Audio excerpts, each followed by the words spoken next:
Okay, so Vivo has been on a roll lately, especially with the V series. They've been consistently focusing on design and camera instead of just chasing raw specs. And this one right here might be one of the most interesting ones yet. This is the Vivo V70 FE. And the FE doesn't stand for Fan Edition, it stands for Fashion Edition. So right away, you know what they're going for. This is not just a camera phone, it's a phone that's trying to look really good while doing it. So let's start with the design. This is the Northern Lights purple variant, and yeah, this thing stands out.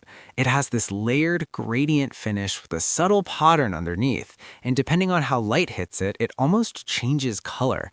It's one of those phones where you pick it up and instantly notice it. Now yes, it's a plastic back, but it doesn't feel cheap at all.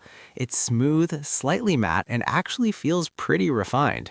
Vivo clearly put effort into making this feel premium without going full glass, and it works.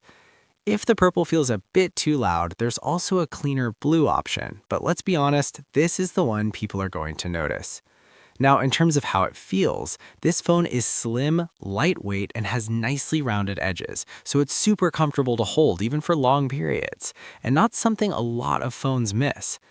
The layout is pretty standard. You've got your power button and volume keys on one side, USB-C at the bottom, dual speakers, and even an IR blaster on top. The buttons feel clicky and responsive, no issues there.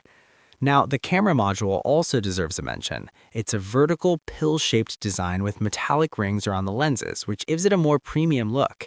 And then there's the Aura light below it, which is basically a soft light built into the phone for better portrait shots. And honestly, it makes the camera module look more intentional, not just like a bump. Now on durability, leaks suggest IP68 and IP69 rating. If that turns out to be true, that's actually a big deal because it puts this phone in a much higher tier when it comes to water and dust resistance. Moving to the front, the display, we're looking at a 6.83-inch AMOLED panel, 1.5K resolution, and 120 Hz refresh rate, so it's big, smooth, and sharp. It also likely supports 10-bit color, which means better color depth, and peak brightness is expected to be around 1900 nits, so outdoor visibility should be solid. Now let's talk about cameras, because this is where Vivo usually shines. The main highlight here is the 200-megapixel sensor with OIS. Alongside that, you get an 8-megapixel ultra-wide and a 32-megapixel front camera. Now yes, megapixels aren't everything, but Vivo's V series has been pretty strong when it comes to image processing, so if they get the tuning right, this could easily be one of the better camera phones in this price range. Under the hood, this phone is expected to run on the Dimensity 7360 Turbo chipset. So this is not a flagship chip, but it's not trying to be.